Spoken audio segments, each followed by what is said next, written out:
with the annual return, and I want to call this now a reconciliation statement. And I don't want to get into the fact whether it is a GST audit or not, because by the press release which was issued earlier, the government has clearly said that the role of a chartered accountant is more so restricted to this being a reconciliation statement, and it need not get into that audit which we generally understood to be an audit. Then we will get into the contents of the form. Now, when I say contents of the form, I am not going to per se go into each and every line item, but more so what is the relevance of each of the tables which are there in the form. So like for example, when we look at GSTR 9, that GSTR 9 is broken up into multiple parts, where one of the part will talk about my supplies, which is outward supplies. One of the part will talk about my inward supplies, which is input tax credit. There'll be one part which will talk about RCM. So we will discuss those parts and how the basis of this reporting has to be done, and not precisely get into each and every line item that where I need to report all of these activities. So then we will look at special cases, how to report my outward liability, how to report my RCM liability, how to report the ITC, and more importantly, we will try to connect all of these with the 2017-18 adjustments. Now that is where I feel that in sometime in January and February, lot of us had already a hang on the annual return and audit to be reported.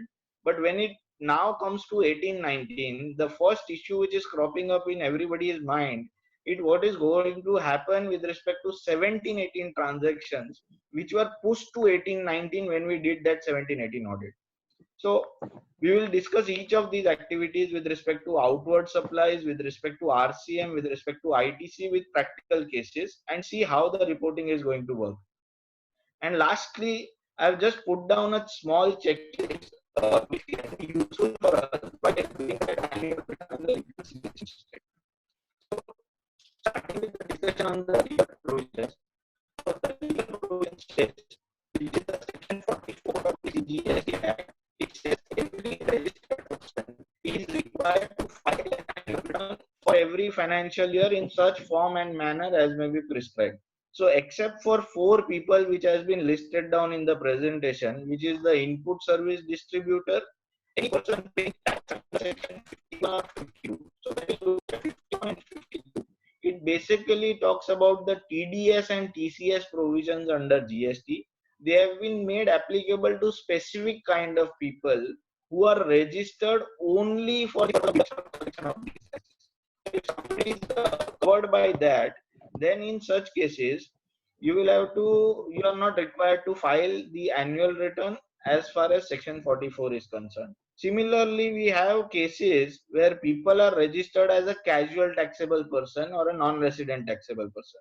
Now we have a couple of clients who are into event management, and once they are registered in a separate state, they can register for the purpose of only a particular event happens in that state. They are casually registered in that state without having any permanent residence.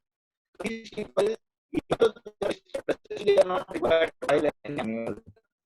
For the provision says that every person, in addition to filing an annual return, Keval? if he is getting Hello. hello, Sorry, Keval. yeah, There is yeah. some issue with your audio. If you can use your mic, please, or something, because it is cracking again and again. 1 second. Let me just connect.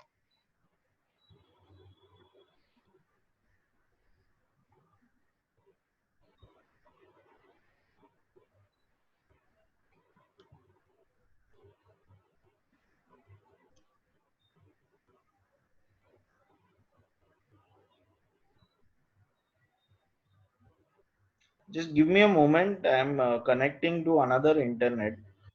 Sure.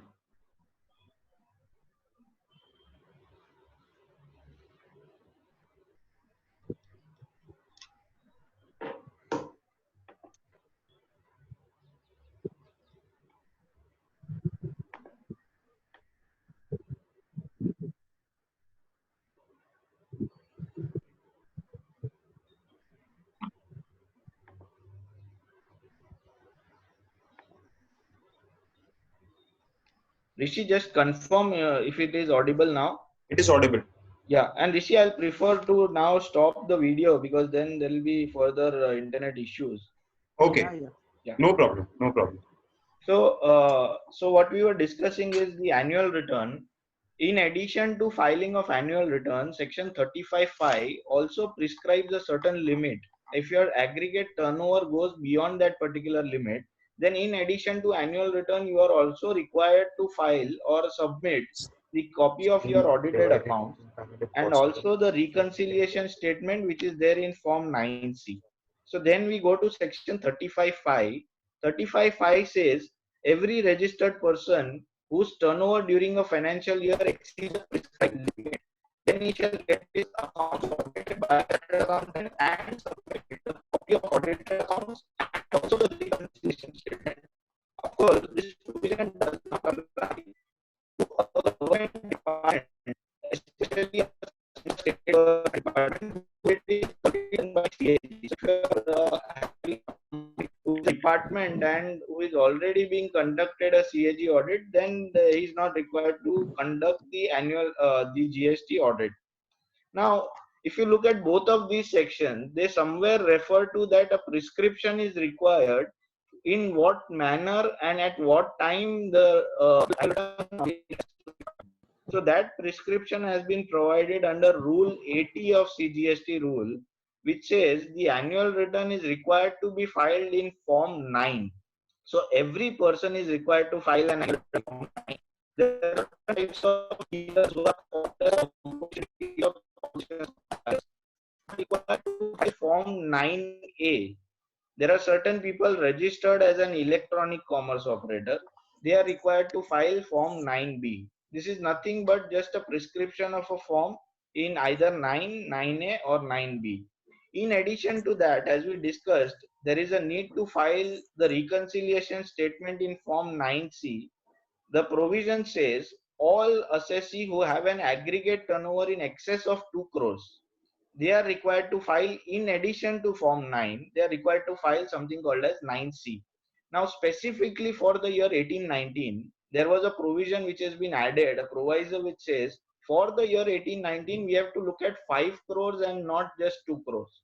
So, if we are talking about the year 1819, somebody who is below 5 crore need not file annual return, the audit under the reconciliation statement under Form 9C. Now, over and above the legal provisions, you will find that there are certain notifications which have been issued, and these notifications allow or give relaxations apart from the ones which are given in the provisions. So, first and very important notification says any registered person whose aggregate turnover is below 2 crores shall have the option.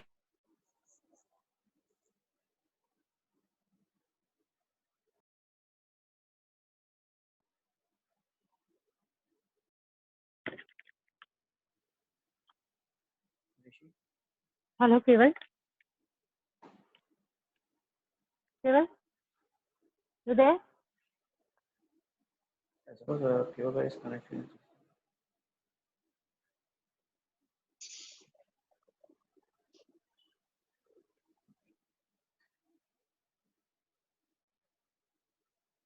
Rishi, please check with the cable bike.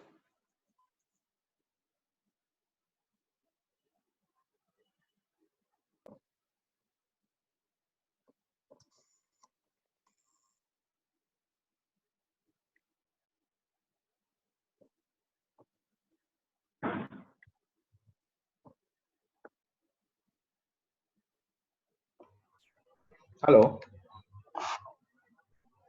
Hello. Yeah, Rishi. Is it connected back? Yes. Yes, Keval, it is connected back. Just check your screen. Yes, yeah. Once again, request everyone to screen to just off your video. Yeah. Screen is also shared, Rishi. Yes. So what we are saying is over and above the provisions of annual return as contained in section 44, 35 and 80, certain notifications have been issued where relaxation is granted, and the most important relaxation which we will discuss is somebody who is having a turnover, aggregate turnover below 2 crores. then he shall have an option to file the annual return. So this option basically says he can choose whether he wants to file an annual return or whether he does not want to file an annual return. So we will discuss this in detail. What will be the implications if I choose to file an annual return and if I choose not to file an annual return. Apart from that, there are certain very specific relaxations which are given for assessees supplying online information and database services from a place outside India. In those cases, he is not required to file GSTR 9 and 9C. Similarly, there is a provision or a notification which exempts a foreign company who is doing airline business in India. For that foreign company, is not required to file 9C. Now, this is with a specific reason that these people have been exempted under the Companies Act to prepare the balance sheet and the financial records in India. Now, because they are not preparing these financial records in India, they are not required to file 9C. However, they are still required to file the annual return in form 9. Apart from that, they are also required to provide a statement of receipts and payments. So just to summarize the provisions, what it says, a regular taxpayer having an aggregate turnover up to 2 crores, he is not required to file annual return. That means it's an option for him, but definitely is not required to file 9C because provision says it is only applicable for people above 5 crores for the year 1890. Second set of people are some regular taxpayer having aggregate turnover above 2 crore but up to 5 crore. Then in those situations, he is required to file annual return because the provision says only for people up to 2 crore that has been exempt, but above 2 crore you are required to file annual return. Still, the reconciliation statement under 9C is not applicable. Third set of regular taxpayer who are having aggregate turnover above 5 crore. For them, there is no need of filing an annual return. There is no need of filing. There is a need of filing annual return, and there is a need of filing the reconciliation statement in GSTR 9C. Then we have the composition taxpayer. Just some time back, I highlighted that Form 9A is relevant for a composition taxpayer. Now, if you understand the composition taxpayer, the limit for him is 1.5 crore. If you are below that 1.5 crore, then only you are a composition taxpayer. So you are at par at a regular taxpayer who are below 2 crores. So you are not required to file annual return. You are not required to submit any reconciliation statement for this period. I'll not get into the specific ones of OIDR and foreign airline because they are too specific and we already just discussed this a couple of slides back. Now, let us understand this as far as the option is concerned for people below 2 crores, what should be done? So just to highlight the pointers, let's say if the return is filed, if you are below 2 crores and you still move forward and say, I want to file the return, this will ensure that there is a timely reconciliation and identification of issues if at all there are there. Why I am saying this is because if you do not file, if you choose not to file the annual return, then it is said that the return is deemed to be filed by the due date. So for example, the due date as of now is 30th of June 2020 for the year 1890. Let's say you don't file the annual return for a person who is below 2 crore and you don't file it for 30th of June. Then on 30th of June, it is deemed that you have filed this return. So what will this mean? This will mean that whatever you have done in your GSTR 3B, that will be assumed to be correct and the GSTR 9 will be captured or taken on the basis of the GSTR 3Bs that you have filed. The only challenge is that after 30th June, the circular says that you will not be able to file return. So that means if you choose not to file return, then there are possibilities that your GSTR 3B which have been filed, they may not match with the actual numbers which have been reported in the income tax return. And there is a possibility that there may be online mismatches between these both returns and you may be thrown a notice saying there's kindly reconcile or rectify this. If department identifies no this difference was genuine, then there are no issues. And if this difference is on account of short payment, then there is a possibility that department will say that you purposefully didn't file the annual return just to avoid or evade the payment of tax. And in addition to interest, which will be payable, you will still be penalized because there was a suppression on your count. So you will have to be very careful when you choose that I do not want to file a return in case of a person who is below this 2 crore limit. So now these were the legal provisions. Moving forward to the content of the entire Form 9 and 9C. So broadly, if you look at Form 9, now most of us would agree, because they have already gone through the 17-18 phase. Most of us will agree that GSTR 9, the annual return, is more important when we look at it from a structure. GSTR 9 effectively has a lot of more work to be done than comparing to 9C, because 9C is more of a reconciliation. So without even doing the reconciliation, you can't go back to your annual return filing. So everything that you do ideally is a part of annual return. So annual return, if you see, it is broadly divided into 6 parts. Part 1, which refers to the basic details. Part 2, which refers to your outward supplies and also certain inward supplies where RCM is applicable. Part 3 talks about details of ITC. 4 talks about tax which has already been paid. 5 talks about certain transactions where there is an overlap of year. Transactions of a particular year overlapped in another year. This we will discuss a bit later. Part 6 talk about other information. So let us start with each of these parts. The first part, basic details, of course, not spending much time. This most of it is auto-populated and the basic details can be just referred to. Let us move straight away to second part, and one of the most important part when we look at GST annual return and audit of 1819 is with respect to outward supplies. Now, when we look at outward supplies, there are two specific tables in this part 2. One is table number 4 and one is table number 5. So broadly, to understand both of these tables, table number 4 talks about taxable supplies and table number 5 talks about exempted or non-taxable supplies. So here, the first point which we need to discuss is outward supplies, is the heading of this table, which says outward supplies or inward supplies made during the financial year. So this was also a concern which we had when we were doing the annual return and audit for the year 17-18. There was always a confusion there, whether I go back to GSTR 1, whether I go back to GSTR 3B, or whether I go back to my actual workings in terms of the sales register or the financials which I have, and then prepare my annual return or audit. So this is where one important principle which you will have to take care is, when I talk about annual return, are we going to say that it is merely a compilation of the returns that we have filed till date, or is it a final return for me for that particular year? If you have to ask me on this, I personally feel that there is no point saying that this is just a compilation of returns which I have filed. Otherwise, there was no need even to file an annual return. It could have been just auto-populated or captured through the returns which I have filed, and straight away it should have been taken into account.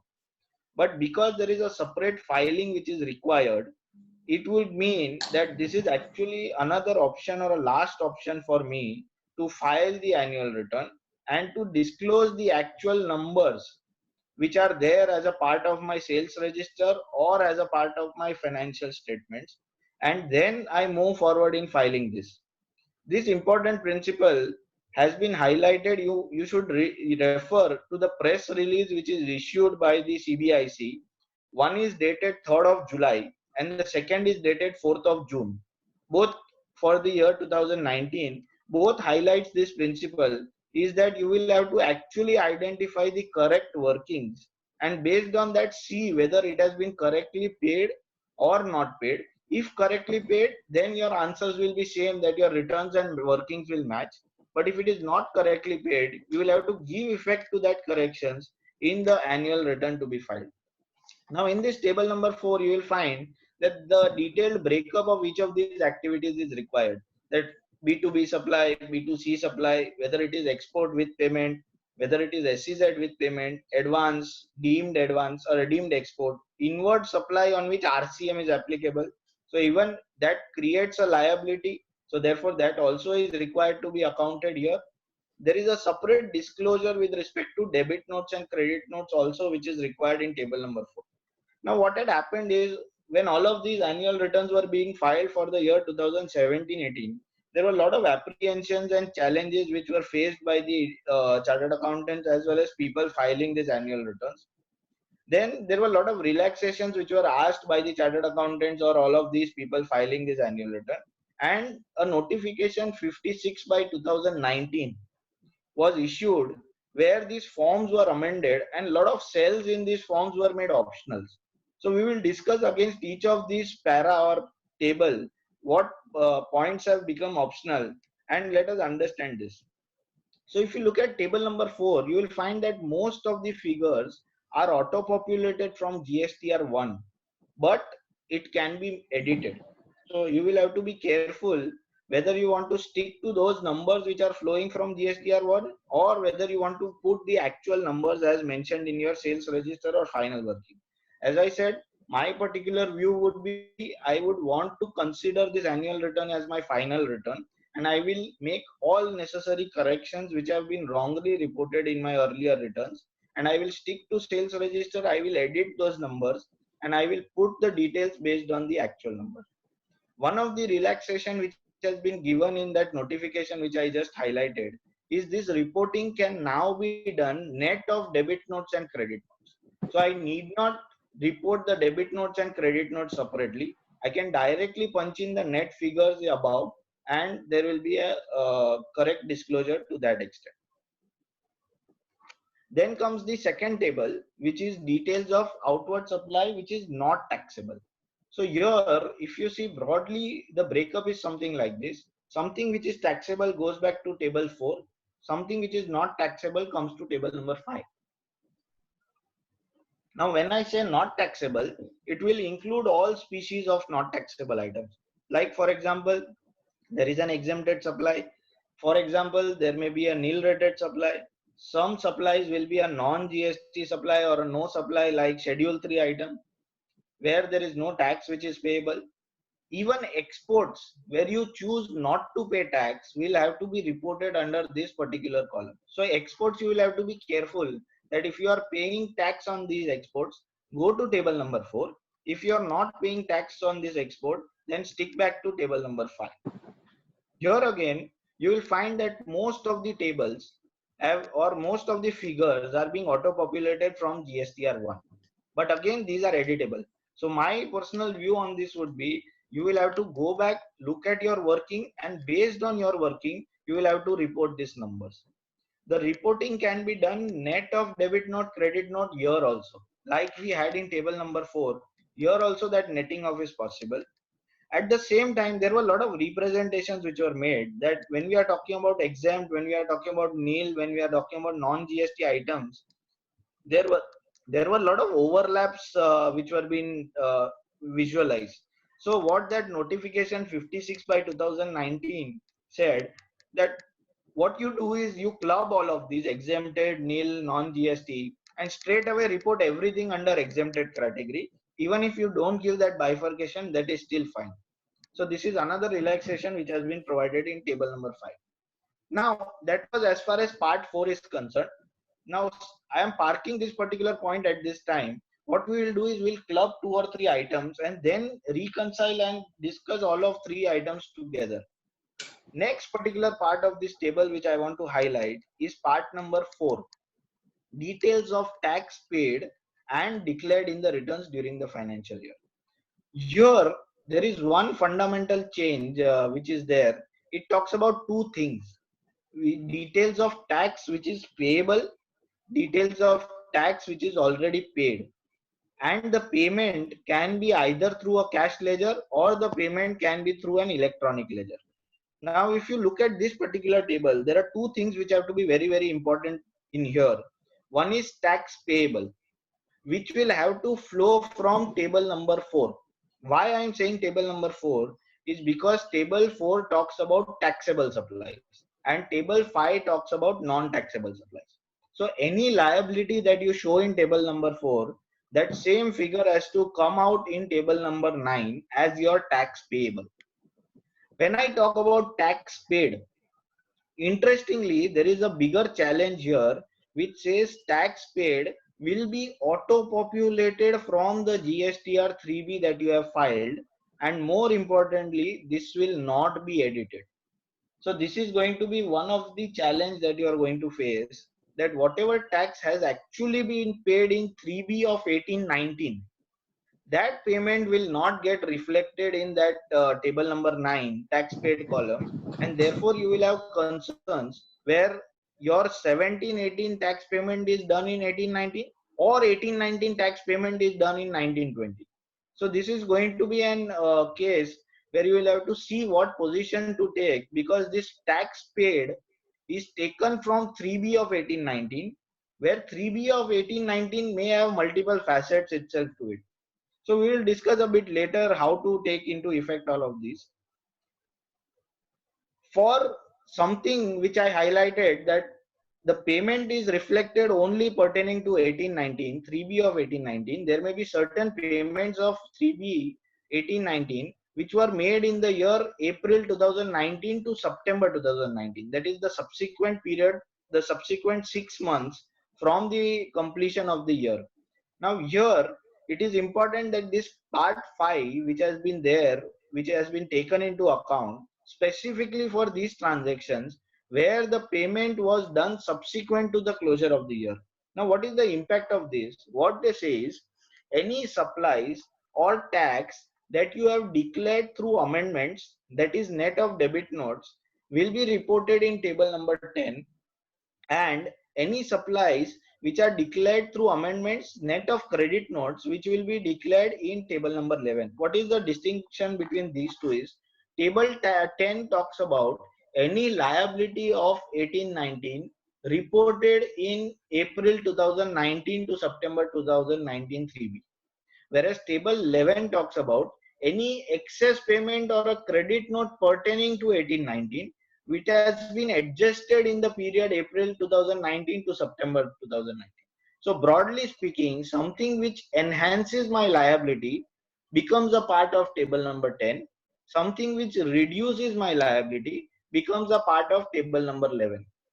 And in addition to this 10 and 11, we have table number 14, which merely wants a reporting of tax payable and paid on account of this 10 and 11 reporting. So anything that you report in 10, anything that you report in 11, the summation of both of these activities fall back to table number 14.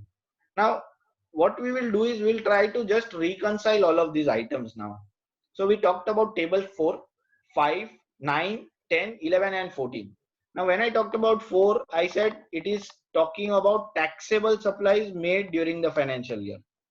5 talks about non-taxable supplies. 9 talks about tax payable also, which will flow from 4, and it talks about tax paid also, which will flow from 3B. And table 10 will talk about transactions of 1819 which are going forward in 1920 to the extent of September 19. And 11 will talk about the reduction of liability of 1819, which again goes back up to September 2019. And the table 14 is merely a reporting table just to add up 10 and 11, or rather to net off 10 and 11 and the gross liability on account of 10 and 11. Now, so what will we understand out of this? What I said is, you will have to see the basis of my preparation of GSTR 9, as I just discussed some time back, whether I am going to stick to my returns which have been filed, or whether I am going to say, no, this is my final return, and therefore I will stick back to the actual workings pertaining to that period, and I will do the reporting based on that. So my personal view is, I will have to stick back to the sales register or the final working for that particular year, and I cannot just file on the basis of the returns. I will have to somewhere compare the returns and also the final workings and bring a consensus to both of these and then decide my reporting. So broadly, what I feel is the reporting should be something like this. Your liability for the year 1819, the turnover and liability, something which is a part of my sales register or my final working, and also a part of my 3B of that respective year. Then it has to go back to table number 4. Second, something which is a part of my final working of 1819, but it has not been reported in 3B, but it has taken effect in my April to September 2019 3B, then it should fall back to table number 9. There can be a third case also, that something which is reported or not reported in 3B but still a part of my final working. So some liability which has neither been disclosed in 1819 and neither been disclosed in 1920, all those transactions will have to fall back to table number 4 to say that this is a liability which has never been reported till date and I want to report it now and also pay the differential liability on this count now. So what will happen is, just to summarize, anything which is there in my books of accounts and a part of 3B of 1819 should go in table number 4.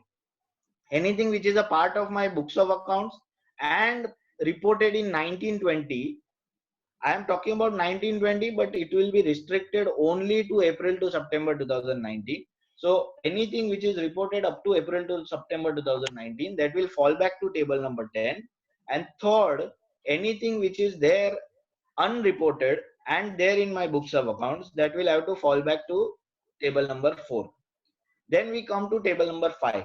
Now, if you look at table number 5, there is a possibility to say that this is a non-taxable activity. So whether I report it in table number 5 or table number 10 and 11 subsequently, then probably it's not going to make any of a difference because there is no taxable activity involved here. But again, as a principle, what I would like to say is, you will have to again follow the same principle, that something which is already taken into account in your 3B in 1819, then take it to 5. Something which is taken into account for subsequent period, take it to 10 and 11, and something which is never been taken into account, go back to table number 5. Now, interestingly, when you do this, you will find that the tax payable in table number 4 will be a summation of two activities. One, something which was already paid in 3B. Second, something which has not been reported in 3B. So that is where you might have a differential tax liability in table number 9, and that tax liability has to be paid in DRC 03. Now, we will discuss a bit later whether that DRC 03 has to be paid in cash or credit can be used for that. But at this point of time, this is the broad structure of these tables. So 4, 9, 10, 11. These are the broad tables which we will have to discuss. Till now, 17-18 was fine. It was a clean slate because it was the first year. Now the question comes in, what do I do with respect to 17-18 adjustments? Why this is coming into picture is, let us just visualize a situation. Any tax which is pertaining to 17-18 and it was paid in 3B of 18-19, and this particular transaction was reported in GSTR 9, that is table 10 of 17-18. Now what will happen is, just visualize the tax payable figures I am going to correctly report in my table number 4 as discussed, whereas tax payable figures will auto-populate, or rather I will flow back the same numbers to table number 9. The question which comes in, the tax paid figures are actually not editable and they are auto-populated. The issue which comes in, whether the tax paid figure as reported in table number 9 will be correct and will it be in sync with 1819, because there may be certain component of 17-18 tax which is already paid in 1819, and because of this my tax paid is reported higher, and this particular payment will not match with what is reported in actual 3B of 1819 pertaining to 3B. So second situation where tax is payable pertaining to 17-18 which is paid in 1819 and not reported in GSTR 9. In my view, whether it is reported or whether it is not reported, it will not have a difference, because your payment figures by default includes those 17-18 adjustments. Yes, you are going to have a challenge when you face the departmental authorities. If you have not reported something in table number 11 or 17-18, they will ask how you are going to adjust this in 18-19. But if you have reported, your case is much stronger. Now similar situation may arise when we have excess payment, something which had paid excess in 17-18, and while doing 3B of 18-19 I had adjusted those, and this adjustment might result in a lower payment of tax during the year 1819. Now, what will happen is my payable in 1819 was X, whereas my actual payment, which is reflected in 3B, is X minus something. And this minus was because there was an excess payment in 1718, and therefore your paid and payable figures may not reconcile. So let us move forward and think whether this form 9, which is there, which was there for 1718 and has been continued for 1819, whether this is the correct form. Is it far sighted to consider this adjustment? The problem, the most important problem when we are reporting these outward supplies is whether the tax paid and tax payable are going to be in sync with each other when we compare it with the 3B and when we compare it with the actual working of the 1819. So on the basis of that, what I have done is I have prepared two sets of assumptions or presentations to be made. Now you will have to choose which of them suits you. Why I am saying so is there are two school of thoughts now which are here. One, your form first option says, the black option says that ignore adjustments pertaining to 1718. Whatever was done in 1718 is done. Though it was adjusted in 1819, it should not have any impact in 1819 because the form does not visualize it. So what will happen is my tax payable and tax paid will have a mismatch. So let there be a mismatch, and I will prepare an adequate reconciliation for this mismatch. And whenever there is a department inquiry on this, then I will give a note saying that the reason of this difference is on account of so and so transaction which have been reported in 1718. Third option, or rather an add-on to that, is I continue with this option of ignoring 1718 adjustment, and I prepare a detailed note and I file it or upload it along with the 9C. So in the 9C itself, I'm going to say that there is an error in the form. It does not take into effect the 1819 adjustments, 1718 adjustments, and therefore I have reported these amounts as either payable or excess paid. The second school of thought is the form has not correctly visualized what has to be done, and maybe in future there will be an amendment to this form, and we might have a position where 1718 adjustments may be required to be reported in this particular form itself. The second important aspect is the white angle which I am highlighting is there will be automatically digital notices which will start flowing in when they will start comparing your paid and payable. So imagine a situation where I had already paid excess tax in 1718. I had adjusted that tax in 1819. So my payable amounts is higher in 1819 and my actual payment in 1819 is less. So there will be an automatic electronic notices which will come asking me to explain this difference. If I have been given an opportunity to explain this difference, I will go to the officer, I will demand, I will give an explanation and maybe get that notified or corrected. But there may also be a possibility that straight away recovery proceeding may also start on this count. You never know how department is going to initiate these processes.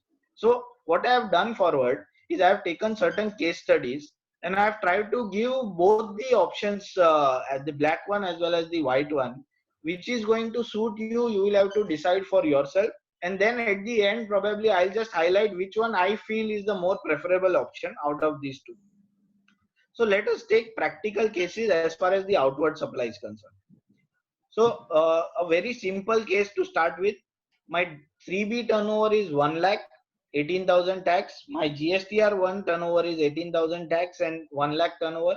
Books of account is again 1 lakh and 18,000 tax. Reporting is very simple. What I said, look at your books of accounts, compare it with 3B. So out of 1 lakh turnover, 1 lakh has been reported in 3B. So go back to table number 4 and report 1 lakh as your turnover. 18,000 should be your tax.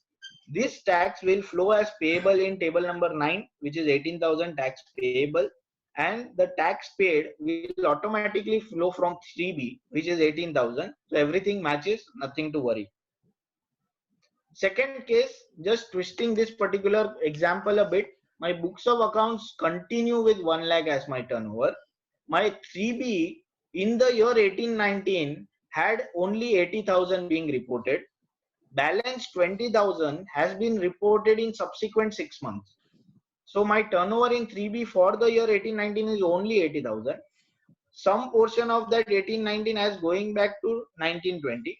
So my reporting should be, again look at my books of accounts 1 lakh, compare it with my 3B. My 3B says 80,000. So take 80,000 to table number 4. Why 80,000?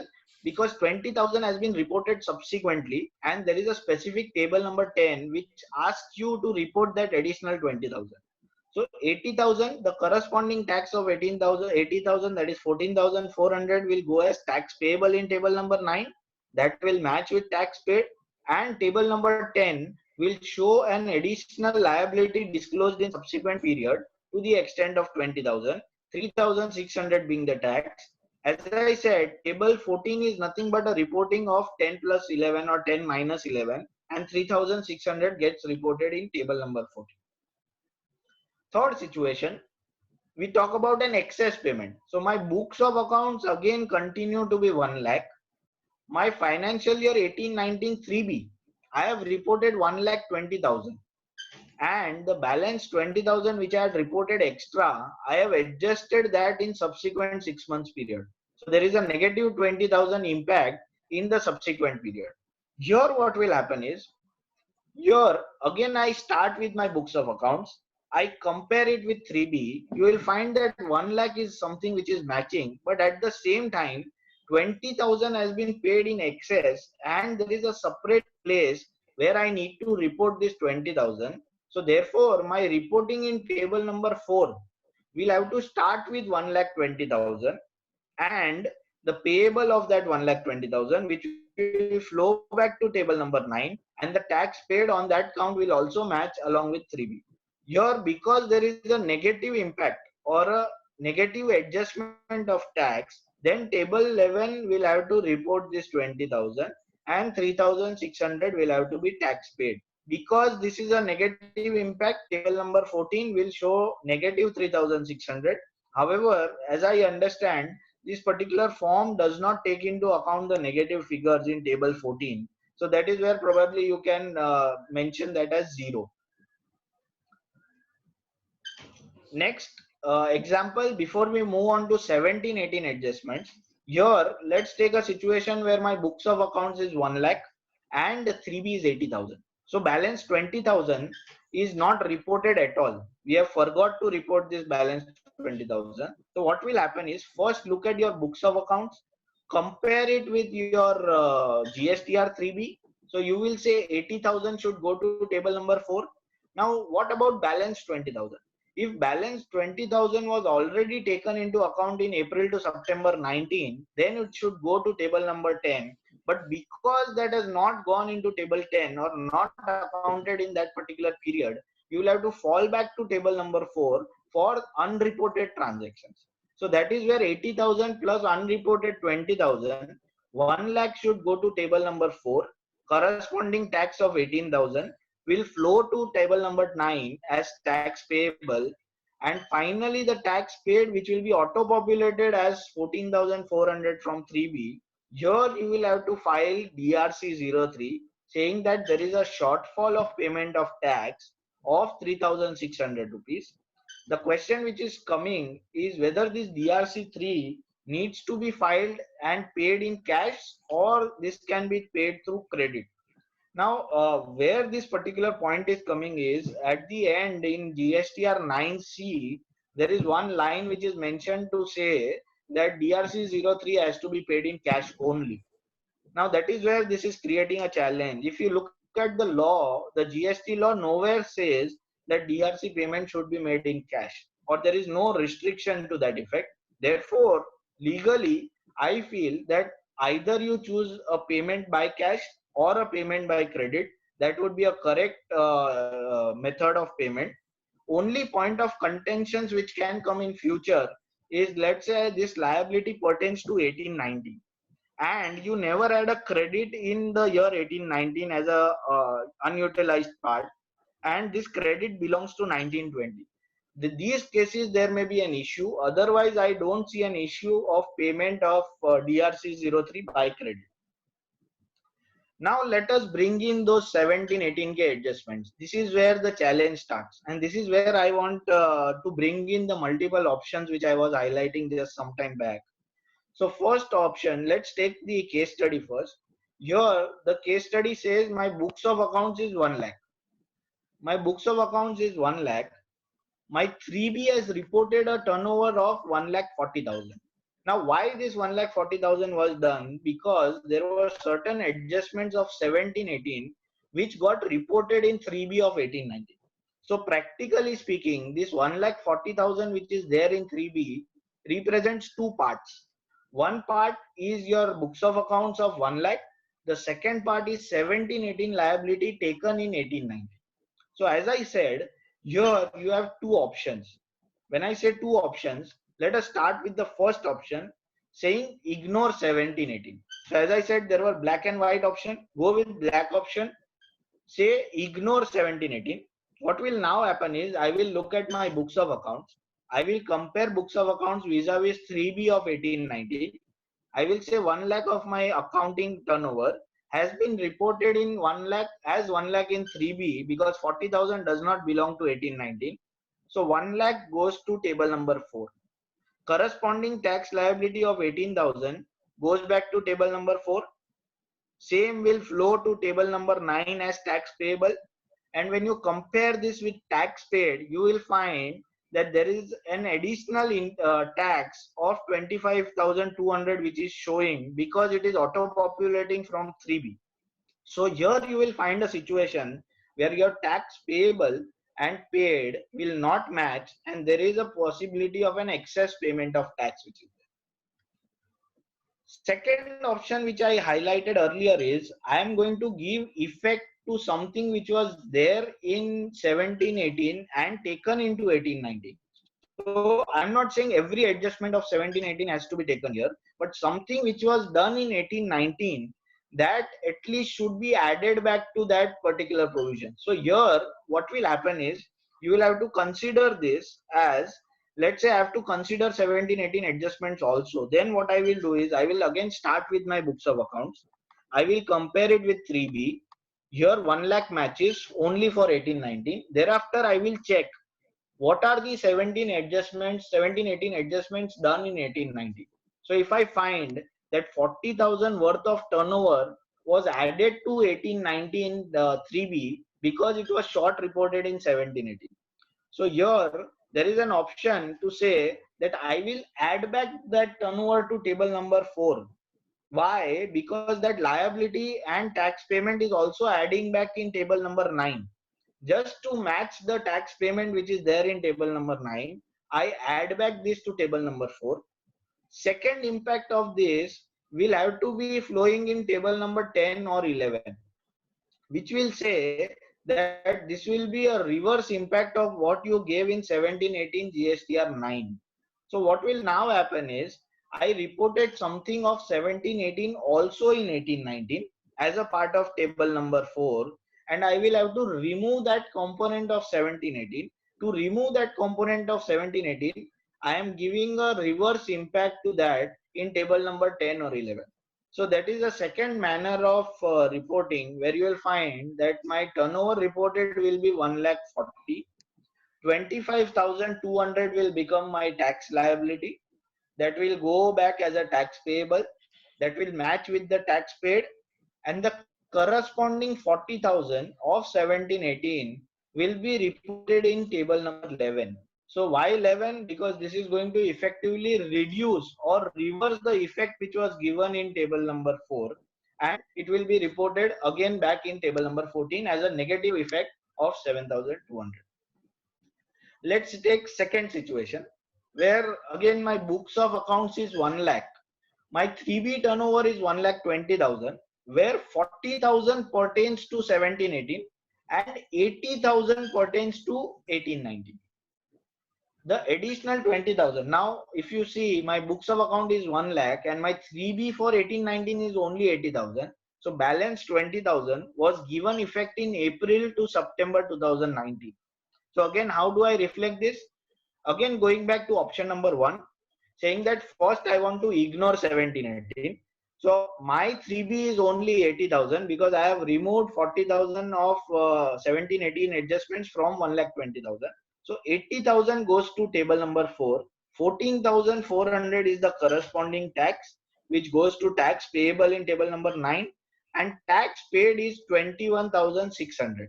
Now, if you compare both of these, again you will find that there is an excess payment of tax to the extent of 1718 adjustments. That 40,000 you will nowhere report because you are ignoring the provisions of 1718. What you will report is this 20,000 additional liability of 1819, which has been reported in 1920 up to the period September 9. Consider this reporting in option number 2. So again, when I go to option number 2, what I will do is I'll start with my books of accounts, compare it with 3B. So 80,000 is the connecting figure in both of these. 40,000 in addition to this pertains to 1718, which I paid in 1819. So to match my tax payable and tax liability, I artificially add that 40,000 to table 4.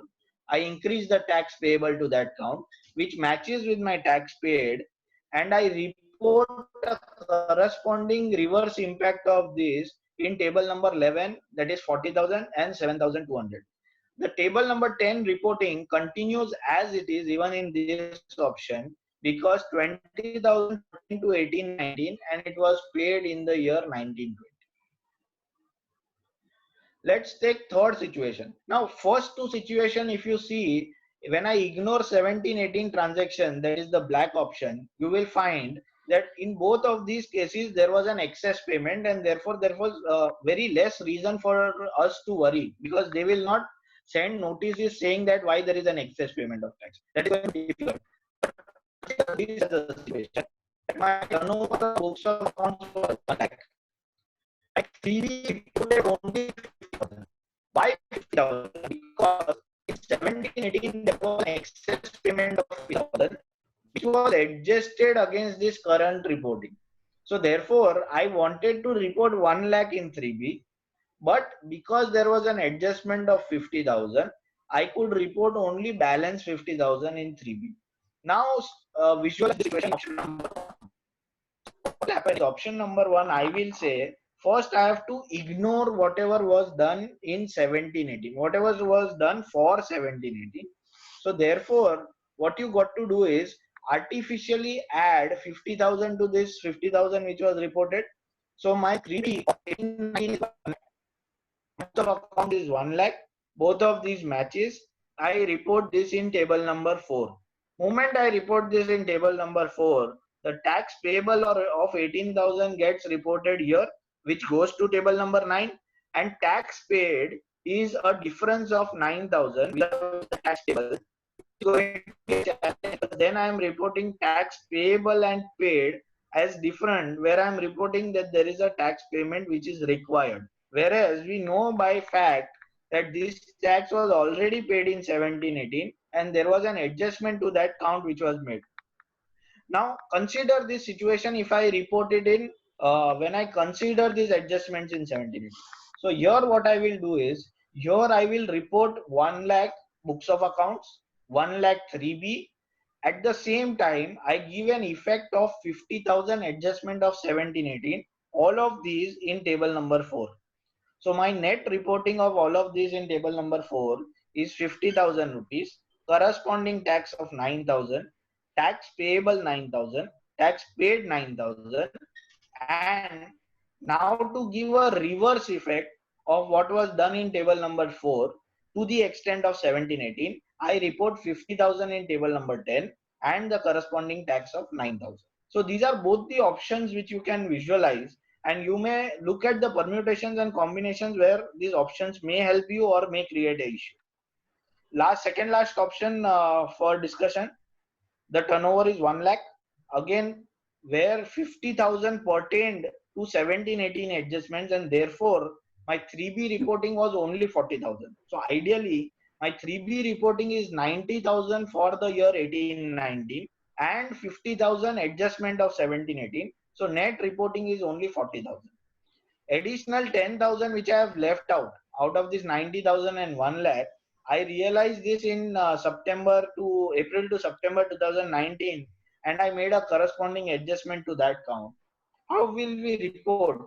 First option, if I have to ignore 1718, then what I will do is I will say 1 lakh is my books turnover, 40,000 is my 3B turnover, but this 40,000, 90,000 is for 1819 and negative 50,000 is for 1718. So if I ignore 1718, I will say 90,000 has to be reported in table number 4. Moment I report this, corresponding tax liability of 16,200, tax paid of 7,200, which will automatically flow from 3B, and the balance 10,000 which I had reported in April to September 2019, that goes as a reporting in table number 10. Corresponding reporting will go in table number 14 as well. Think of this in second option. So what will happen is when I move to second option, here you will consider the 1718 adjustments, and out of this 1 lakh, you will report only 40,000 in table number 4. This 40,000 is nothing but my 90,000 of GSTR 1819 3B and a negative 50,000 of 1718, which was reported in GSTR 1819. So 40,000, the tax implications of 7,200, again tax payable, tax paid matches. The balance reverse adjustment of table number 4 pertaining to 1718 as well as April to September 2019 adjustment. Both of these clubbed together, there will be a reporting of 60,000 in table number 10 and 10,800 as a tax report, which will go to table number 14. The last example as far as outward supply is concerned, here again same logic, but the only difference in this example and this example is that 10,000 which was pertaining to 1819 was never reported in 1819, right? So here 1 lakh is my turnover. So if I have go by option number 1, what I will say is I have to ignore 1718.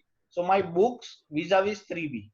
So 3B says 40,000, but this includes 90,000 of 1819 and a negative 50,000 of 1718.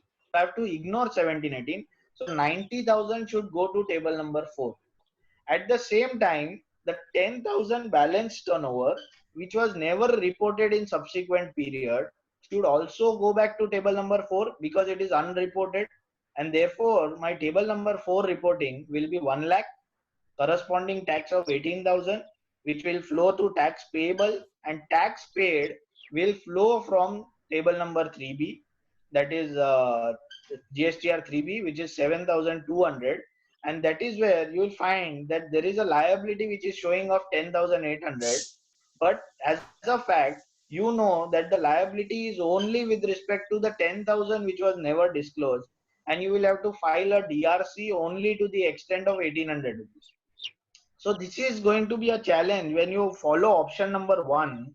You will have to have a detailed reconciliation to be kept between the difference which is reported as a tax payable and the tax paid. Whereas when we go by option number 2, you will find that the reporting now will be only with respect to your 1819 3B minus your 1718 adjustments and unreported item of 10,000. So if both of these things are added, you will come to a figure of 50,000 and a corresponding tax of 9,000, where tax paid is only 7,200 and the payable amount will be 1,800, and that 1,800 will be paid by DRC03. So if you look at both of these options, you will find that the payment will have to be only 1,800 rupees. That is the actual shortfall pertaining to the balance 10,000 which was there. So in both of these cases, you will find that though the payable amounts may be different, but actual payment will be the same. And in the first option, you will have to keep a detailed reconciliation to that effect. So then as a part of output liability, you also have to report the RCM liability. So here again, you will have to see how do we take into effect the 17-18 transactions which are paid in 18-19?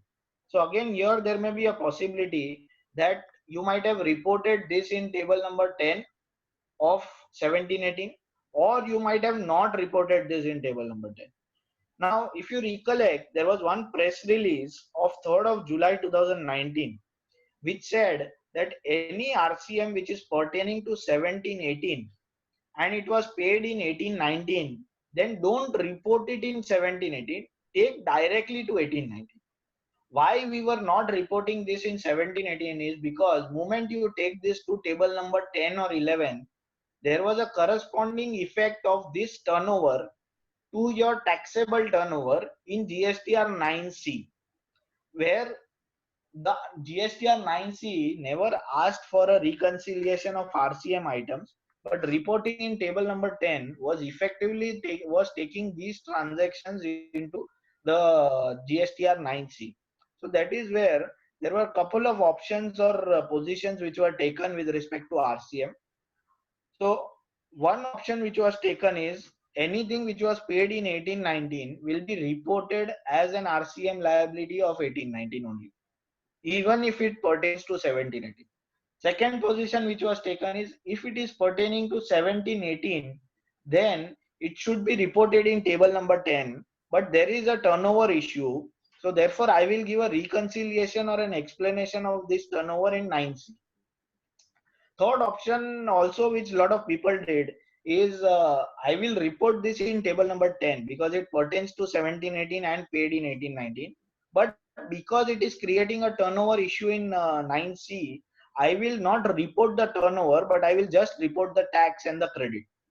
So depending on what option you had exercised, probably you will have to consider how to take into effect in 18-19. So let us take an example where my actual liability of RCM for the year 18-19 as per my books of accounts is 20,000 and a tax of 3,600.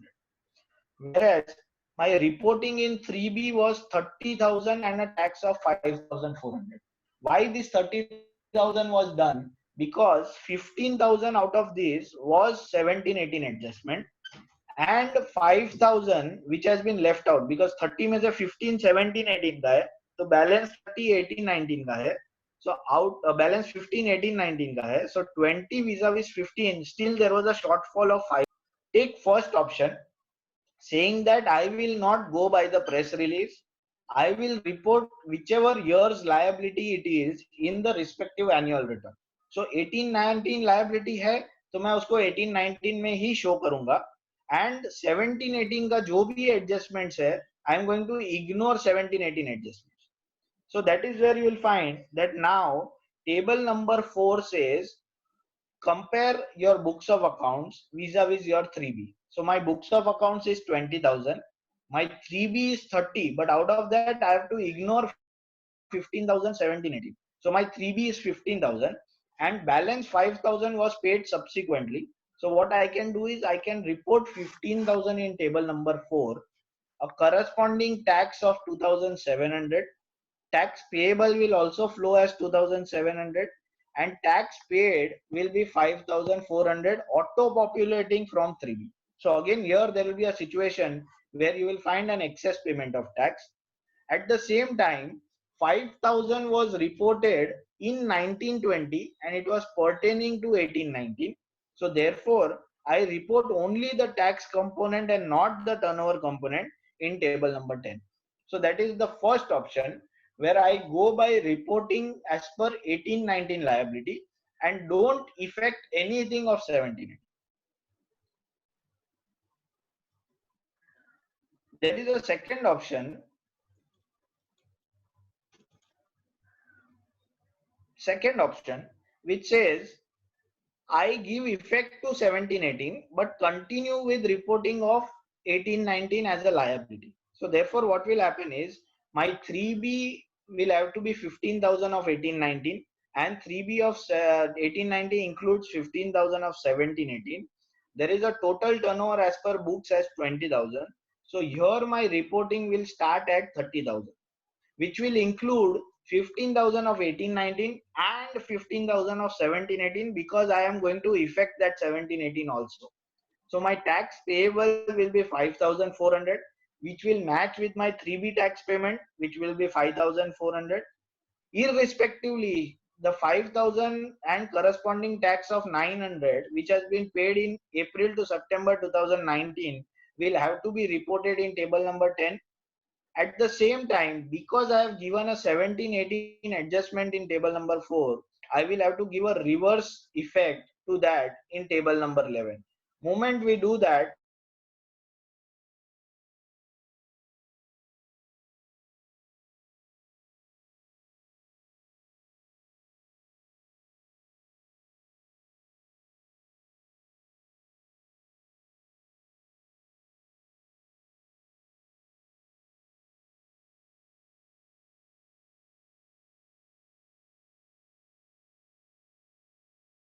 whatever has been paid in 3B, straight away will have to be reported in table number 4.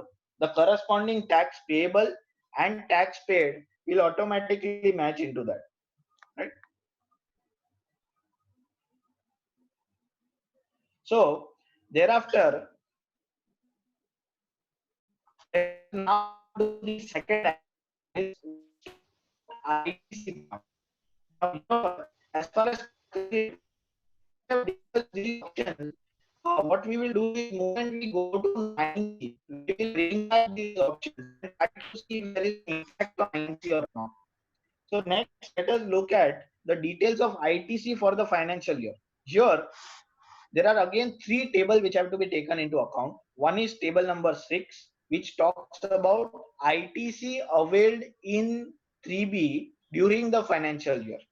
So here there is going to be a challenge because the starting point of this particular table is an auto population from the credits which you have taken in GSTR 3B, and these are not editable figures. So what will happen is anything which you have disclosed in 3B in the year 18-19 has to auto populate in 6A. So here the breakup which has to be further given into inputs, input services, capital goods will not be based on your ITC register for 18-19, but it will be based on any credit that you have taken in the year 18-19. So there may be a possibility that 18-19 credit includes something which was there in 17-18 and taken in 18-19. So if you read the title of this particular table, it says input tax credit availed during the financial year and not for the financial year. So anything which has been availed during the financial year, the reporting of that needs to be done in this particular table. Now, in fact, if you look at table number 6, what we have been told is you can't take any credit in annual return. So whatever credit you are required to take, you can take only in 3B. So if you have missed the deadline of taking credit, you can't take it in annual return. And therefore, this table number 6 is actually more like a reporting table where you need to give a breakup. Okay, during the year 18-19, whatever credits were taken, the breakup of these belongs to each of these. So couple of relaxations which have been provided in table number 6 is one, as far as 6B is concerned, table 6B says that the breakup is required into inputs, input service and capital goods. As a part of relaxation, they have said that there is no need of breaking up this. You can put everything under inputs. So for 18-19, this relaxation can be used, and don't try to dig in whether it is input, input service, capital goods. You just put it as inputs. Just a disclaimer over here, for the purpose of filing your 18-90 returns, if you don't break it up, it is fine. But if there is an assessment of a particular client for a respective year, then maybe in future you will come across a situation where you will have to rework on this. So as a cautious effort, maybe you can start working on this today and you can prepare this today itself. Second, there is a reporting of RCM transactions also which is required, and that too broken up into whether it is unregistered RCM or an RCM for registered assessee. There again, the breakup is required with respect to URD, inputs, input service, capital goods. Again, a relaxation on this count has been given, that you don't identify this whether it is unregistered or a registered assessee. You put everything under registered assessee under inputs. So that relaxation is also available. Somebody can argue saying the fact that where is the question of URD RCM? URD RCM was there only till October 2017. There is a question of having URD RCM in 1819. So again, going back to that argument that you have to report anything which has been availed during the financial year. So you might have come across a situation where URD of 1718 was missed out. And in September 2018, when you did a recalculation, you asked the client to pay tax and took a credit of that also. So if you have to go by the correct reporting as in terms of the form is concerned, you might still have an URD RCM to be reported here. But because of the relaxation which is given in this notification 56, you can report everything under RD. Similarly, if there is import of goods, again there was a need of inputs and capital goods which was to be broken. That relaxation also has been provided. You can report everything as inputs. There is no need of breaking this up. Then we come to the second table pertaining to ITC.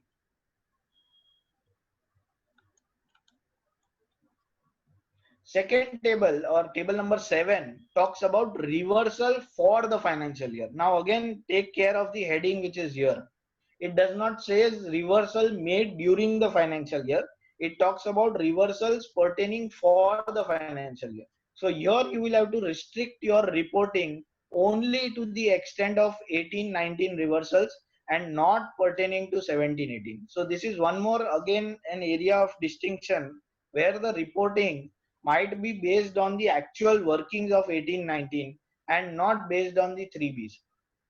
Here one thing which we need to take care now, reversals is of course there can be 180 days payment reversal, there can be rule 42 43, that is proportionate credit reversal, there can be 17(5) block credit reversal, there can also be a situation by wrongly I have claimed excess credit. So for example, my credit was 50,000 and by mistakenly there was a punching error and I claimed 5 lakhs and thereafter I reversed that balance 4,50,000 in subsequent period. So any reversal, but it should be for that particular financial year, will have to be reversed here.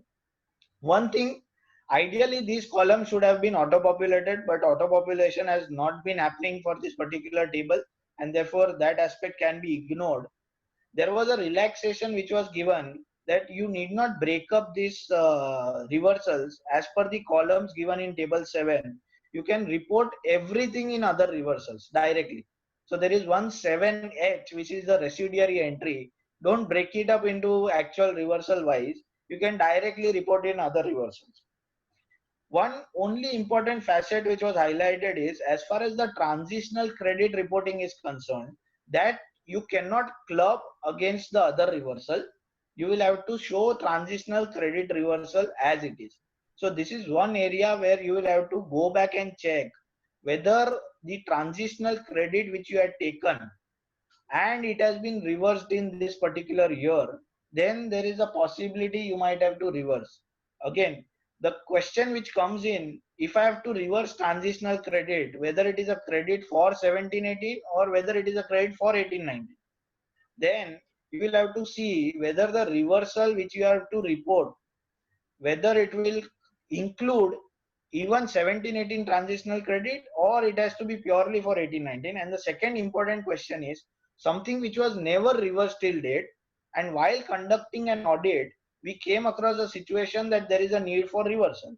So whether still that needs to be reported, in my view that should be reported. Of course we will look at different situations and examples moving forward, and what you can do is you can report it here and at the same time pay it through DRC03. The most critical table, table number 8. Now here what is happening is table number 8 is matching with GSTR 2A. What is happening is there is an auto population of figures that are appearing in table 8 of GSTR 9, which says this is a figure as appearing in 2A and you have to reconcile this with the credit taken by you. The biggest challenge is while comparing they are auto-populating this table, these figures from table number 6. And just some time back, what we discussed is table number 6 is anything that you have availed during the financial year. Whereas table 2A is for the year 18-19. So therefore you will have a situation where, let's say I have taken a credit of 1 lakh. Out of this 1 lakh, 50,000 belongs to 17-18 and only 50,000 belongs to 18-19. My 2A will show only 50,000 because it is for 18-19, whereas my auto population from table 6 will show 1 lakh. So there will be clearly a difference when you look at 2A reconciliation vis-a-vis the 17-18 transaction. This is something which has not been visualized. And the second important challenge, forget 17-18. Let's say I have nothing overlapping from 17-18, but even otherwise the 2A figures which are auto-populating in table number 9, when you compare with the actual line item wise 2A which is downloaded, these figures are also not matching. The reason for that, first they have said this auto population is done as on 1st of November 2019. So any amendments, any additions, any modifications made after that are not getting reflected in GSTR 9. So that is going to be a source of difference when we look at the 2A line item wise vis-a-vis the 2A appearing in your GSTR 9. Second, more importantly, there was a circular or a press release which says this particular table is merely a reporting table and there has to be no implication on your liability. So therefore, you can choose that you do not fill up this table, but you can attach a reconciliation in a PDF form along with 9C without CA certificate. So what you can do is in an Excel, you can prepare a reconciliation and you can do it in a PDF form. And based on that, you can attach it along with 9C. Still, you need not put anything in table number 8. That will be sufficient compliance of this particular table. So as I say, reporting of table number 8 is merely a reporting table and it does not have any implication on liability.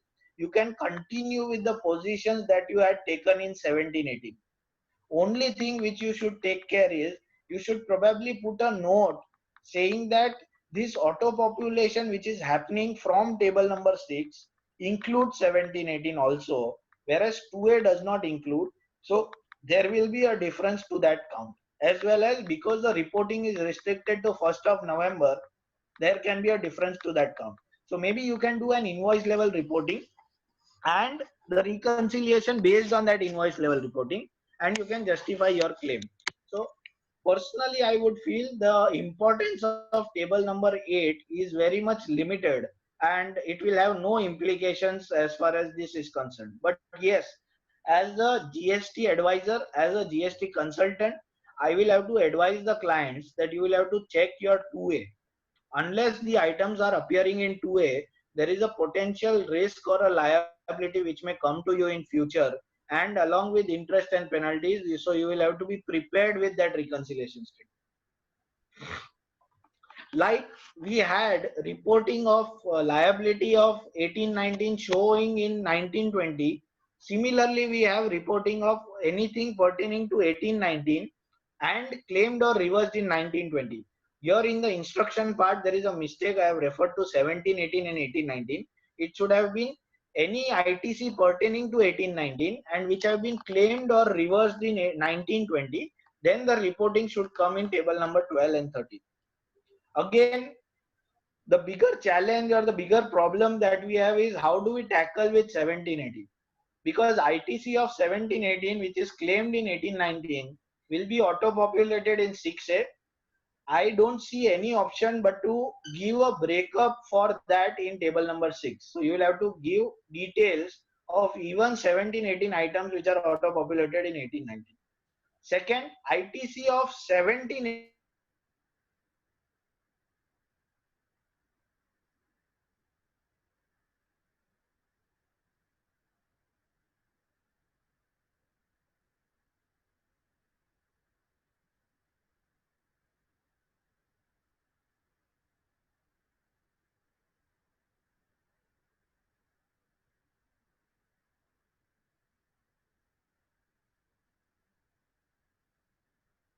by way of a norm 8C, which allows me to key in the figures pertaining to anything which I have taken in 1920, pertaining to 1820 and claimed in 1920. So can I just net off the 17, 18 items from there so that I can give a correct picture of 2A? Again, in my view, ultimately table 8 reporting will have to be done on a client to client basis on a customized manner, and each individual assessee will have to take on a separate call based on the facts and circumstances. Again, insisting on the fact that this does not create a liability. This is merely a reporting table. But if there are mismatches between 2A and your ITC, this will have future implications in your assessment. Let's take certain practical case studies on ITC. Very simple one to start with. My books of accounts have an ITC for the year 1819 at 1,50,000.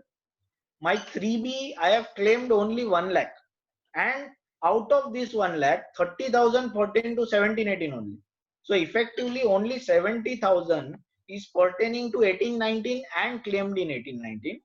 So when I did a reconciliation in April to September 2019, I realized that 80,000 was left out and I claimed 80,000 of credit in subsequent period. So now how do you report this? First, when I look at table number 6, table number 6 starts with my 3B of 1819. So even though this 1 lakh represents 30,000 of 1718 and 70,000 of 1819, I have no option but to start my table 6 with 1 lakh and give a detailed reporting or a breakup of this 1 lakh. This 1 lakh gets auto populated in table number 8. To that extent also I have no option but to reconcile or key in those figures in table number 8. And at the max, in the first option, what I can report is any credit which has been taken subsequently in table number 13, which is 80,000 in above table. ITC pertaining to 1819 and claimed in 1920.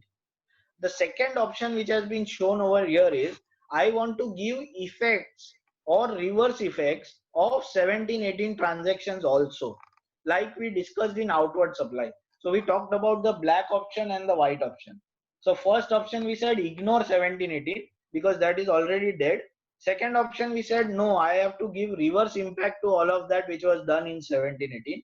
So if you want to take that position, then probably you will have to report the 30,000 of ITC pertaining to 1718 which was taken in 1819 as a reversal now, because we have to give a reverse effect to that and report that in table number 12. So that is how the reporting goes. Let's take the second example where reversals are also there. Now here let's understand the question first. My books of accounts for 1819 say 1,50,000 is my ITC, gross ITC, and there is a 20,000 reversal which is required. So net ITC is 1,30,000. Whereas when I look at my 3B, I have claimed total credit of 1 lakh only in the year 1819.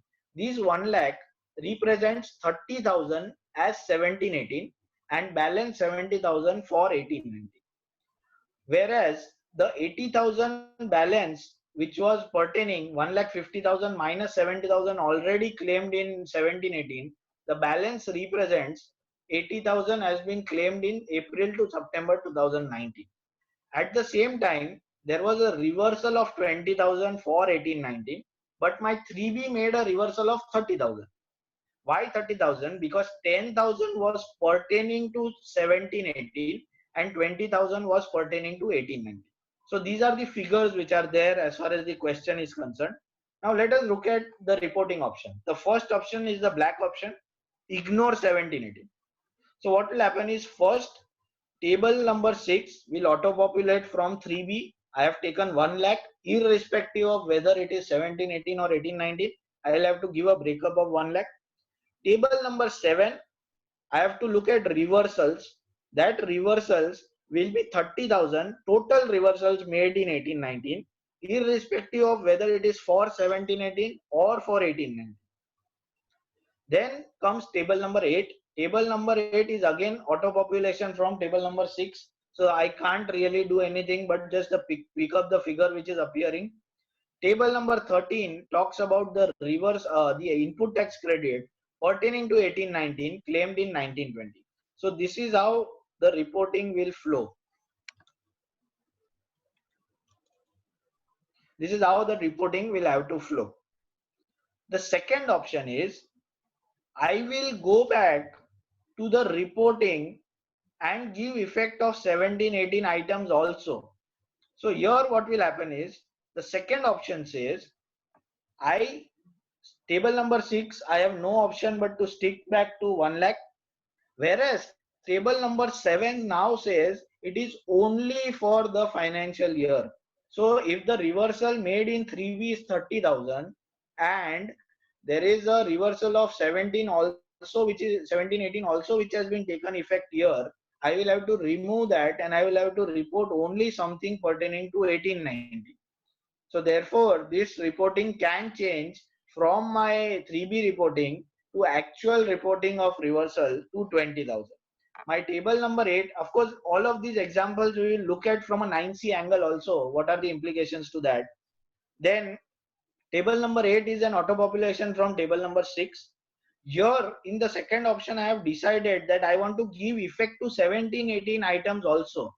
So any ITC pertaining to 1718 claimed in 1819 will go to table number 12. Table number 13 will show any reversal of 1718 going back to 1819.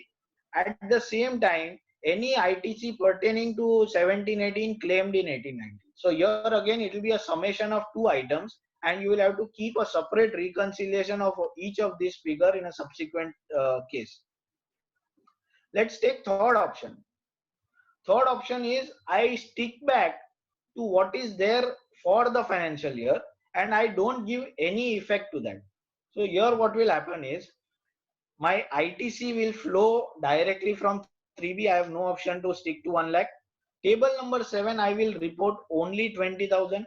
Table number 8 again an auto population will flow back from table number 6 and I will report only something which is pertaining to 1819 and given effect in 1920, and therefore 1718 adjustments can be completely ignored over here.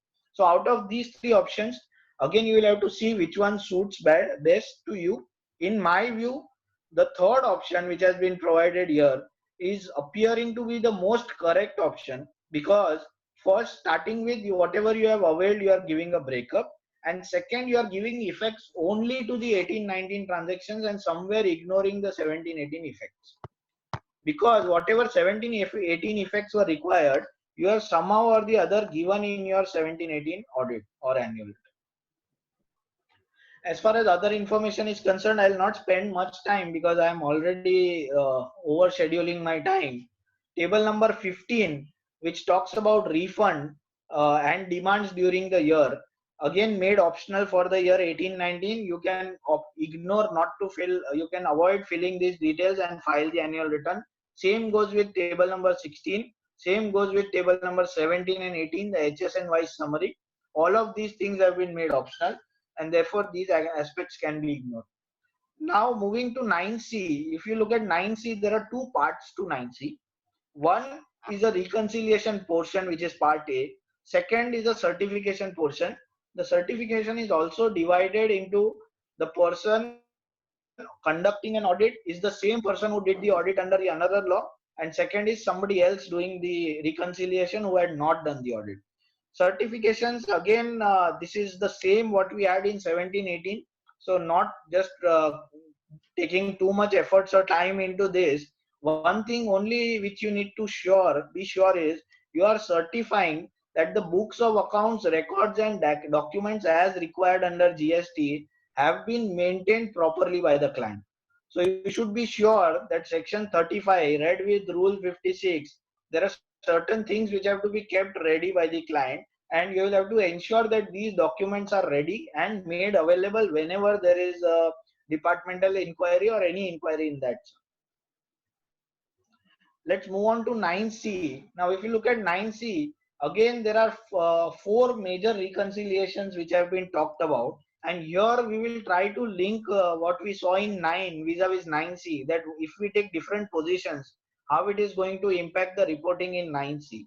Again, part A, the basic details same as that is there in GSTR 9.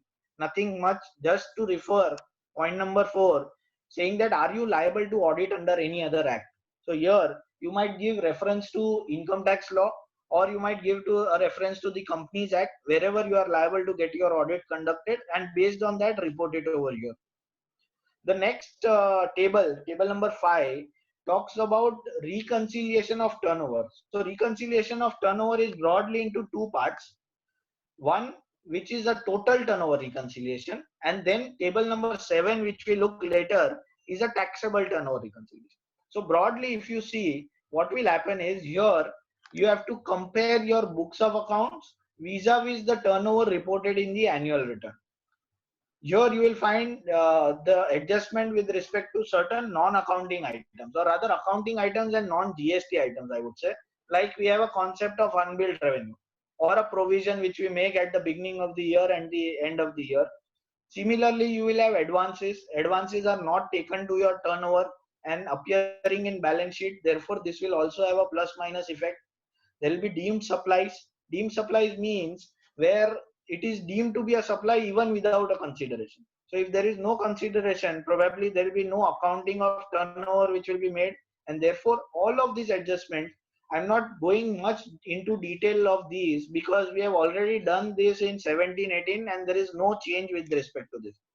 Only one relaxation which has been provided in this is that all details you can put in a residuary column directly in 5.0 and don't give a breakup each line item wise. So this is up to you. You will have to take a call whether you want to go each line item wise and report the correctly figures, or you just want to give everything in 5.0 and report it correspondingly. Similarly, we have table number 7, which starts from the figure in table number 5, and then you have to report all the exempted or non-GST or a zero rated supply.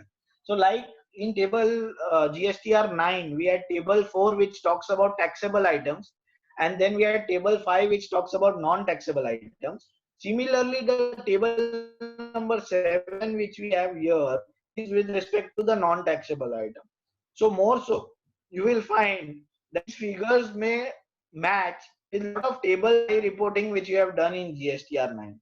So what we are effectively trying to do is, from the total turnover, we are removing the non-taxable item and we are going to match the taxable turnover. So again, now comes the point where you need to reconcile both of these points, where this will match when we look at 9 and 9C. So if you see, just going back to 9, there is table 4 which talks about outward supply. There is table 4G which talks about RCM supply. There is table number 5 which talks about non-taxable supply. Then there is table 10 and 11 which talks about subsequent period adjustments. So the figure which will flow in 9C is 4 minus RCM plus your non-taxable supply plus your corresponding adjustments in subsequent period minus your 11, that is corresponding negative adjustments in subsequent period. You will see that whatever options that we decided, irrespectively in all of these options your turnover will match. I'll just show those examples again, which will show that the first example, 1 lakh was my books of accounts, 1,40,000 was my 3B because 40,000 pertain to 1780. So if I go by the left option, option number 1, you will find table number 4 is 1 lakh plus 10 minus 11, both are 0. Go to option 2, 1,40,000 is table number 4. Because I had taken 17 adjustments also in table number 4, I gave a reverse adjustment of this in table number 11. So 4 plus 10 minus 11 will also bring back to the same answer of 1 lakh. You'll see all options which are there, all options which I've taken. Ultimately, you are going to end up in the same situation which we had earlier, and DRC 03 also will be the same case which we had earlier. Only point is whether you want to continue with the difference in the tax payable and tax paid figures, or whether you do not want that difference. Based on that, your reporting. If you ask me personally, I would want to go with the black option or the first option, because I don't care for the fact if there is a difference in payable and paid if I have an adequate reconciliation to that count. If I do not do that, unnecessary what is happening is I am mixing 17-18 turnover or transactions in 18-19 where the form has not visualized this in itself. So I will have to be prepared that wherever especially there is a payable scenario, I will be facing a lot of issues, and I will be ready for answering those issues. So keeping that in mind, I will prefer going with option number one and continue having a reconciliation in place to say that tomorrow if there are discrepancies being highlighted on this count, you will have to report it accordingly. Rate wise breakup as far as table number 9 is concerned, again this is a purely rate wise breakup which has been provided, not much to add in this. Only point is when you compare this with your GSTR 9, you will find that this includes your tax payable as per 9 plus or minus the 10 and 11 adjustment. So even if I have to take back the same case studies which I had taken, irrespective of your reporting, the tax payable, and if you do a plus 10 and minus 11 adjustment, irrespective of option 1 or 2, you are removing the 17-18 effects from 10 and 11, and therefore there will not be a difference. Here, if you see, tax payable should match irrespective of your reporting criteria. Any payment which you have made in DRC 03, put a comment or a note in your table 9C, GSTR 9C, table number 10, which talks about differences in table number 9. Ideally, you will not have a difference because it compares the tax payable figures and not the tax paid figures. So if you correctly put in the tax payable figures, there will not be any difference when we look at 9 vis-a-vis 9C, but still it is preferable to put a note saying that the amount is showing as payable in 9 and the difference can be explained by way of a DRC03. Additionally, like we said, we are going to go ahead with option number 1. If there are differences which are appearing there also, that also possibly you can choose to report it over here, saying that there is a difference in paid and payable, and the reason of that difference is on account of 17-18 transactions. Alternatively, you can include that as a part of your audit observations or a comment which you are generally putting in 17-18 and continue with those observations and not choose to report it here. This is the last part of our discussion, is reconciliation of ITC. Now, if you look at table number 12, here there is no difference between the GSTs to be reported, that is CGST, SGST and IGST, all just have to be clubbed together. And based on this club figure, the reporting has to be done. Here, they have visualized only two scenarios, which says that any ITC of previous period claimed in current period can be reported, and any ITC of current period claimed in subsequent period will be reported. A net result of this should match with your financial records. So just taking those examples, whereas reconciling points between 9 and 9C is concerned, here the figures are getting auto-populated from table number 7, that is the residuary impact of table 7, which is a net impact of what has been availed in 6 and reversed in 7. Here again you will understand one thing, that when we talk about 6, we talked about 3B credits and not books of accounts. So there will be one difference to that count, that whatever pertaining to previous period is also appearing in 3B, but it is not there as a part of your 12, that is your accounts. So how do you reconcile that? Let's take an example, the same example which we had earlier. Again, I am going by all three options which I had given earlier. So the case is something like this. 1,50,000 is my gross ITC. Reversal as per books for 18-19 is 20,000. So when I say as per books, as per final working, so net ITC is 1,30,000. So if you look at my 9C, table number 12A will start with 1,30,000. As far as 3B is concerned, my gross credit is 1 lakh.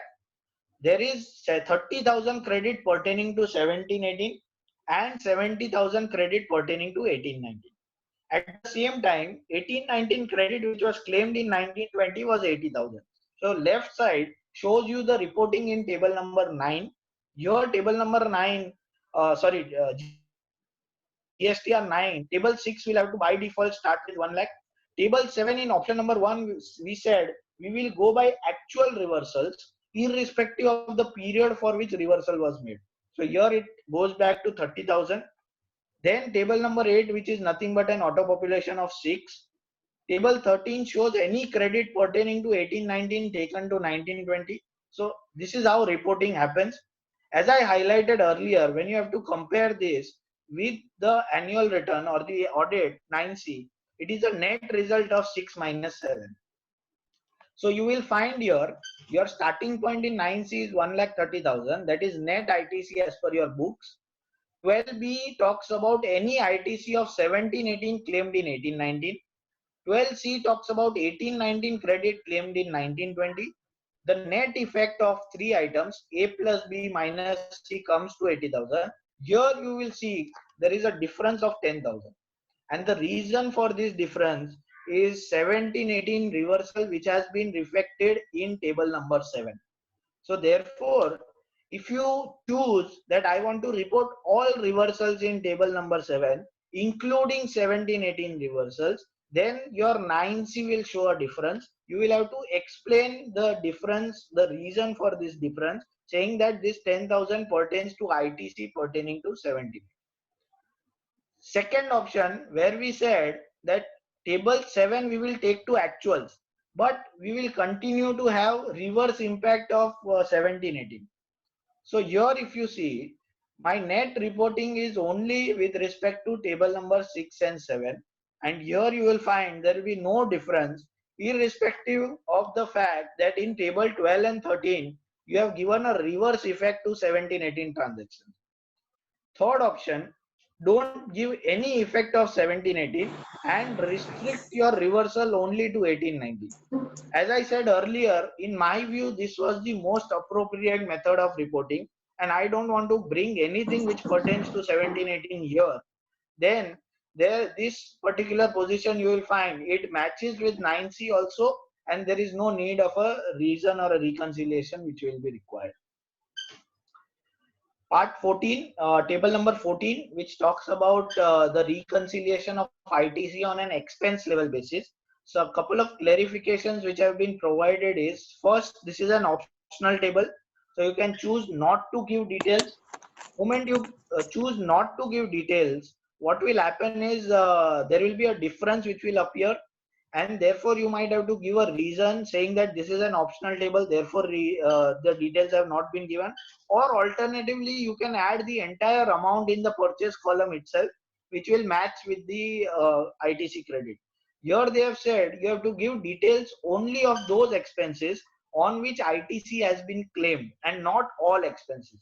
So based on that, you can choose the manner of reporting in this particular table. Last point, any liability which you find on account of a reconciliation, you can recommend that as an auditor, and that liability has to be, this is the line highlighting that it is noted that such liability is a raising of concern which has brought in. In my personal view, this may not be the correct interpretation in terms of the law or the provisions connected thereto. So irrespectively, I feel that paying of liability in through cash is also through credit is also permissible. Uh, Last part, just 2 minutes more, which talks about the audit checklist. Something which you should do, you should make a summary of returns filed for the year 1819, and you will have to remove the effects pertaining to 1718. This is going to be a effective exercise because you have to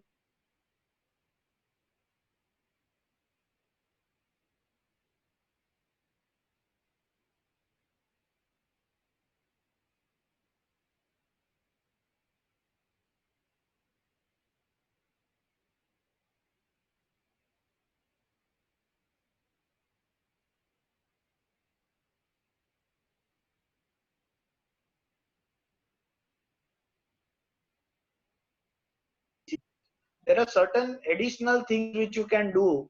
Personally, I feel those are not as a scope of your audit, but those are something which you can do as a value add for your client.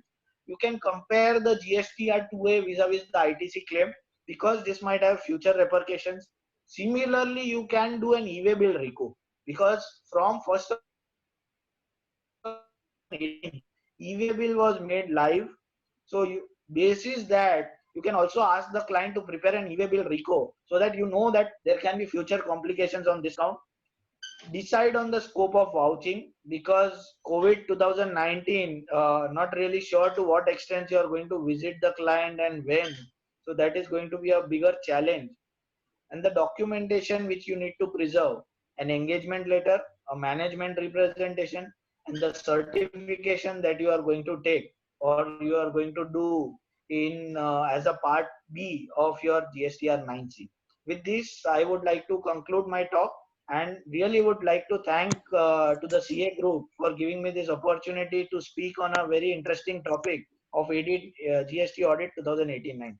Thank you once again.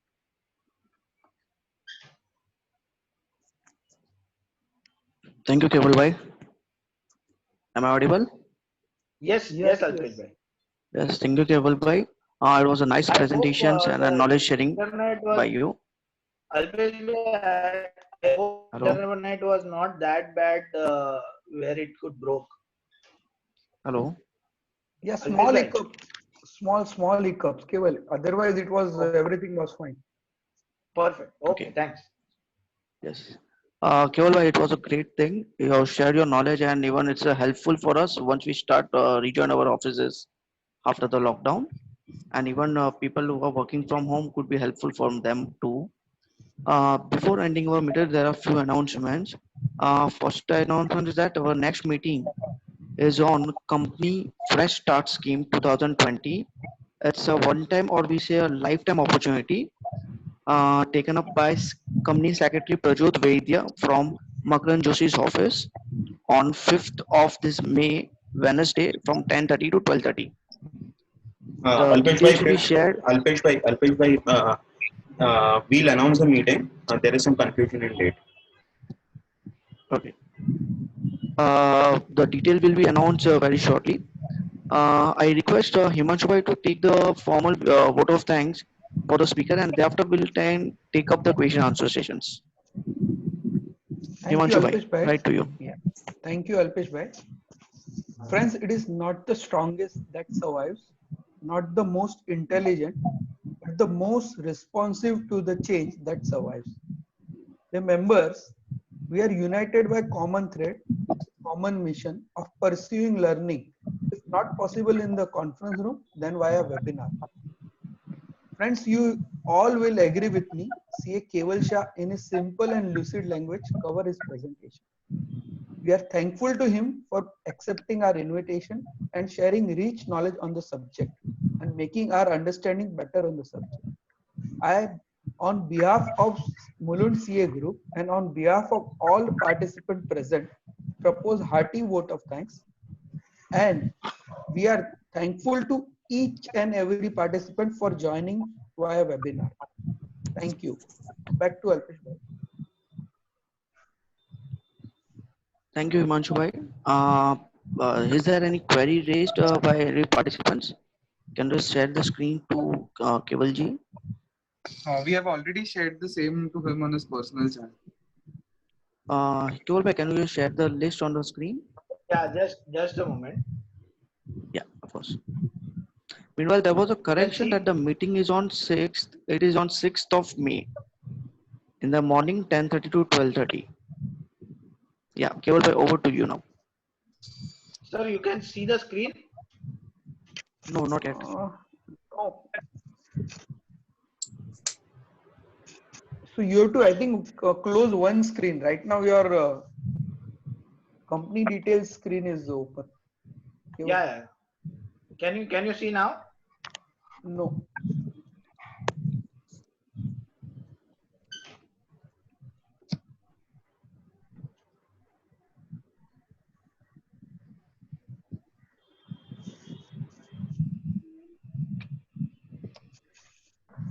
I have shared. Is it visible now?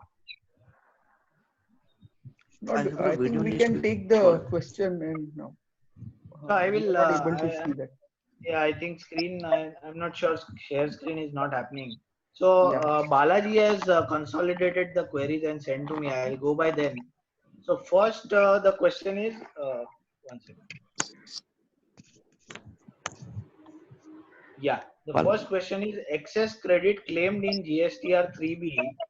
So can we pay the excess ITC claimed by UTC utilizing ITC in credit ledger? Yes, this is one of the precise examples which I gave. Let's say my credit was to be claimed of 50,000 and I wrongly claimed 5 lakhs on that count, and subsequently I reverse that credit either in 3B, Yeah. not in 3B. I can still. Sorry. Hello. Sneha, is there something? So I can still pay that ITC through reversing of ITC through a credit ledger. That is also possible. DRC3 also is possible.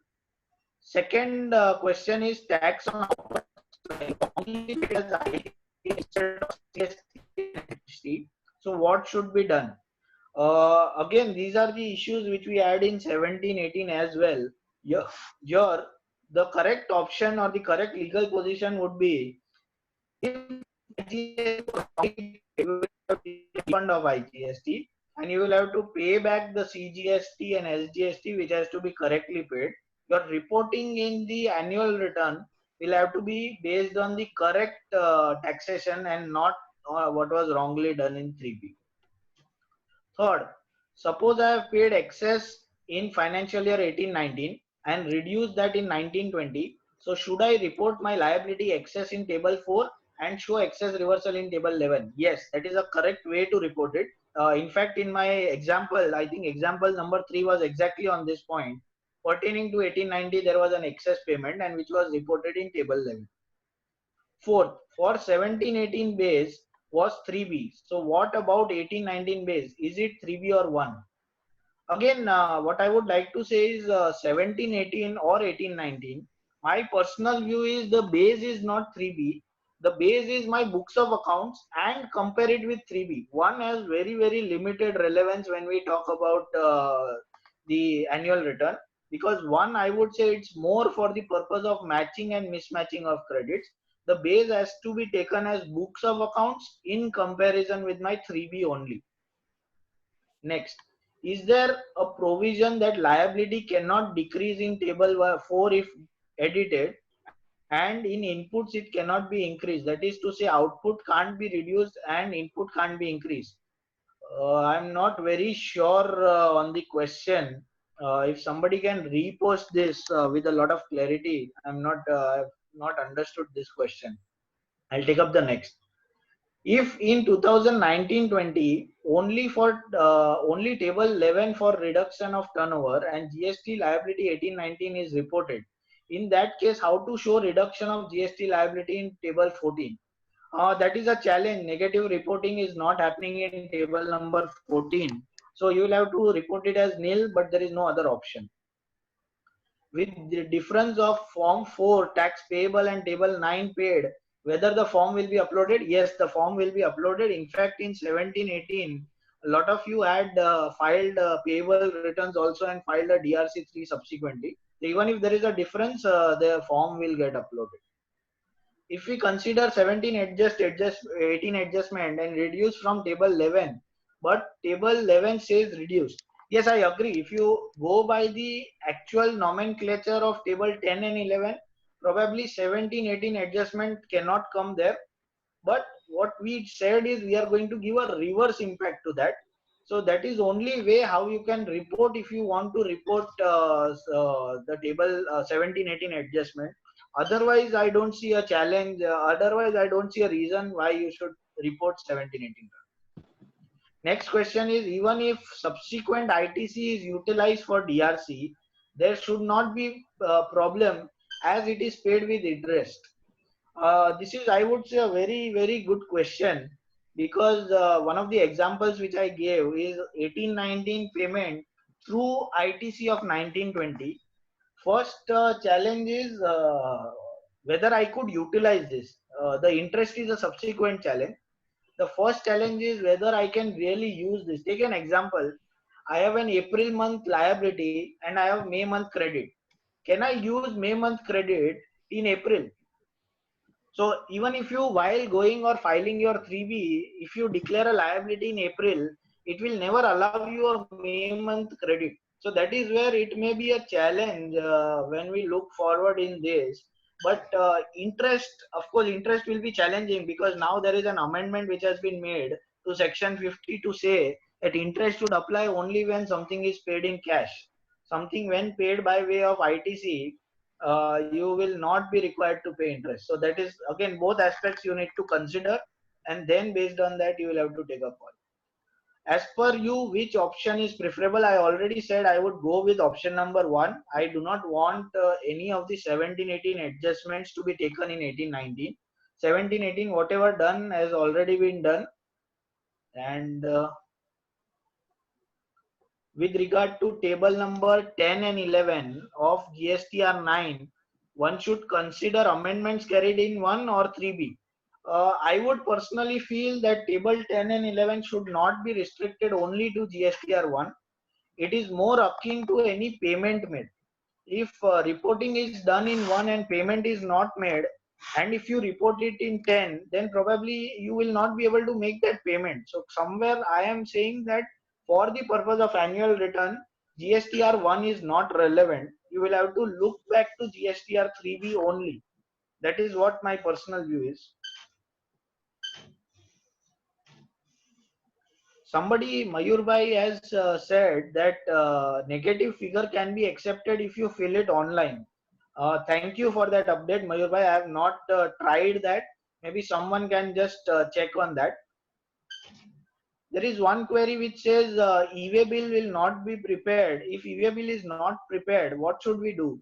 As I said, that does not have an impact on your audit. That is something which you can do as a value addition to your clients. Irrespectively, your audit can be fine. Whether we are supposed to work out and mention interest payable on net tax liability where 3B is filed late. Parag Bhai, that is an issue. There is an amendment which is made. That amendment is actually effective retrospectively or considered to be effective retrospectively. Based on that, I would feel it need not be taken on gross basis. It should be taken purely on net basis, and that position has somehow been clarified now. Alpesh Bhai, I think I have taken up all the queries. If there is anything left out, somebody can just point it out to me. Otherwise, I think I have covered up all of this. Thank you, Keval bhai. If I hope everyone is clear with the presentations and the queries, out. If anything is left out, we'll Yes. let you know. With Keval bhai is always there for guiding us.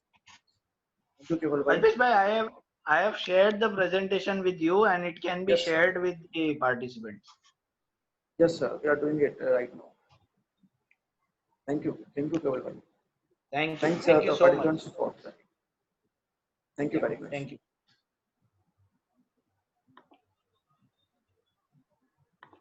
End the meeting.